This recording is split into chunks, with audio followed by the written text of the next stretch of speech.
रायपुर से बड़ी खबर है। यूथ कांग्रेस चुनाव को लेकर बीजेपी का पोस्टर वॉर। बीजेपी ने यूथ कांग्रेस चुनाव पर जारी किया पोस्टर, जहां कार्टून पोस्टर के जरिए कांग्रेस पर निशाना साधा। तो पोस्टर में भूपेश बघेल और देवेंद्र यादव आमने सामने नजर आ रहे हैं। यूथ कांग्रेस चुनाव में गुटबाजी का भी आरोप लगाया गया। तो बीजेपी ने चुनावी घमासान पर तंज कसा है। भूपेश के चेले देवेंद्र ने सीधी चुनौती, बीजेपी ने ये आरोप लगाए। तो ये पोस्टर में दिख रहा है। पोस्टर में एक तरफ भूपेश बघेल नजर आ रहे हैं, दूसरी तरफ यहाँ पर देवेंद्र नजर आ रहे हैं। और इस पोस्टर के जरिए बीजेपी ये क्या कहना चाह रही है, दरअसल वो बताना चाह रही है कि भूपेश के चेले देवेंद्र ने दी सीधी चुनौती।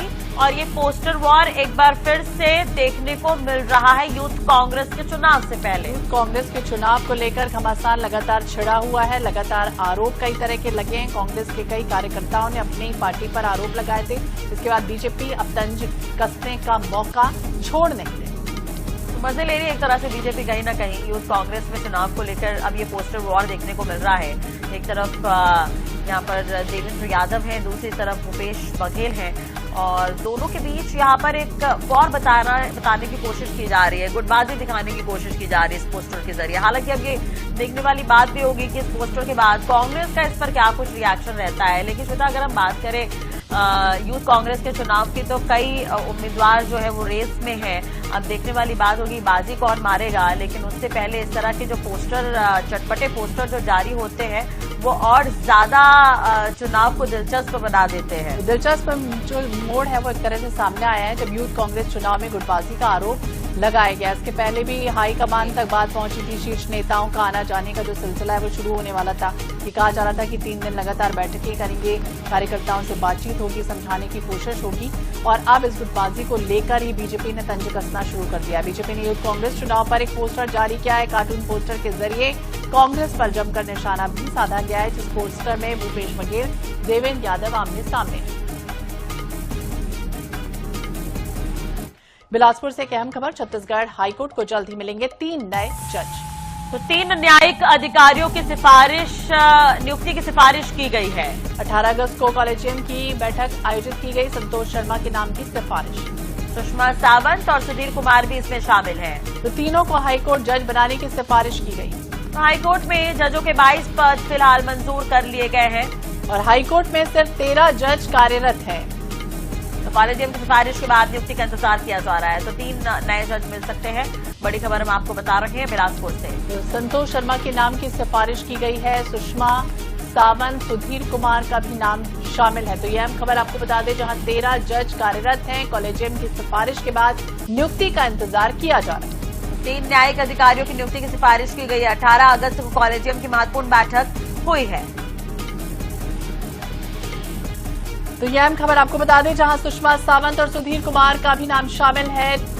3 न्यायिक अधिकारियों की नियुक्ति को लेकर लगातार अब देखना होगा क्या कुछ होता है। लेकिन हाईकोर्ट में जजों के 22 पद मंजूर किए गए हैं। फिलहाल 13 जज कार्यरत हैं, बाकी के लिए सिफारिश की जा रही है। अब नियुक्ति देखना होगा कब होती है। तो छत्तीसगढ़ हाईकोर्ट में जल्द ही नियुक्त होंगे 3 नए जज। सुप्रीम कोर्ट कॉलेजियम ने सिफारिश की है। ये बड़ी खबर हम आपको बता रहे हैं। संतोष शर्मा का नाम है, इसमें सुषमा सावंत और सुधीर कुमार के नाम की सिफारिश की गई है। तो ये बड़ी और अहम खबर। और तीनों अधिकारी छत्तीसगढ़ न्यायिक सेवा में वरिष्ठ पदों पर कार्यरत हैं और न्यायिक क्षेत्र में लंबा अनुभव इनके पास है। आपको ये भी जानकारी देते कि छत्तीसगढ़ हाईकोर्ट में न्यायाधीशों के 22 पद स्वीकृत हैं, जबकि वर्तमान में 13 ही न्यायाधीश जो है वो कार्यरत हैं। तो अब कह सकते हैं कि पूरी तरह से नियुक्ति का जो रास्ता है वो साफ हो चुका है। सुप्रीम कोर्ट कॉलेजियम में 3 नए नामों की सिफारिश की है, जिसमें उच्च न्यायालय में जजों की संख्या अब बढ़ने की संभावना जताई जा रही है। 18 अगस्त को कॉलेजियम की बैठक भी आयोजित हुई। बिलासपुर से बड़ी खबर है। बेटे की शादी के लिए प्रधान पाठक ने हाईकोर्ट में गुहार लगाई है। हाईकोर्ट ने राज्य शासन को नोटिस जारी कर जवाब मांगा है। तो जीपीएफ से 20 लाख निकालने 3 महीने से भटक रहे प्रधान पाठक। बीईओ कार्यालय के लिपिक पर आवेदन अटकाने का भी आरोप है।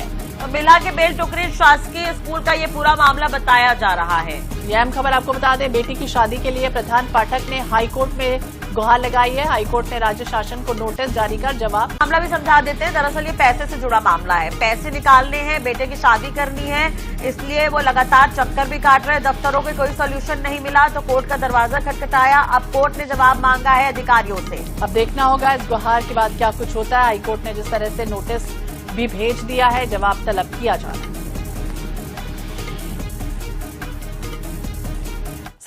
तो धमतरी में ही पूर्व विधायक और पूर्व मंत्री अजय चंद्राकर का भ्रामक वीडियो सोशल मीडिया पर वायरल करने के मामले में पुलिस ने कार्रवाई की है। मंगलवार को 2 कथित पत्रकार को सारंगढ़ बिलाईगढ़ जिले से गिरफ्तार किया गया। जांच में सामने आया कि दोनों आरोपियों ने पुराने वीडियो को एडिट किया था जो बीजेपी कार्यालय में प्रायोजित प्रशिक्षण कार्यक्रम का था। दरअसल 15 अगस्त को सोशल मीडिया पर एक वीडियो वायरल हुआ। अब इसमें अजय चंद्राकर को भाजपा का झंडा फहराते हुए दिखाया गया था। वीडियो सामने आया, इसके बाद भाजपा नेताओं और कार्यकर्ताओं ने धमतरी सिटी कोतवाली थाने का घेराव कर दिया। अब मामले की गंभीरता को देखते हुए पुलिस जांच तेज करती नजर आई और मंगलवार को सारंगढ़ बिलाईगढ़ भुवनेश्वर निराला और राकेश निराला को अरेस्ट कर लिया गया है। दोनों ही भाई आवाम की आवाज नाम से इंस्टाग्राम पेज चलाते हैं जिसमें न्यूज शेयर किया जाता है।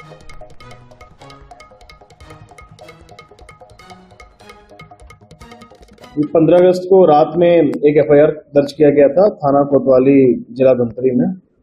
एफआईआर में जो प्रार्थी थे उनके द्वारा बताया गया था कि 15 अगस्त के दिन जो कार्यक्रम हुआ था जिले के मुख्यालय में, उसमें एक भ्रामक वीडियो किसी ने बना करके सोशल मीडिया पे वायरल किया है, जिसमें ऐसा दिखाया गया है कि तिरंगे की जगह एक राजनीतिक दल के झंडे को होस्ट किया गया था। तो उसके संबंध में कुछ इंस्टाग्राम और ट्विटर के हैंडल्स के खिलाफ नामजद एक एफआईआर दर्ज किया गया था यहाँ कोतवाली में।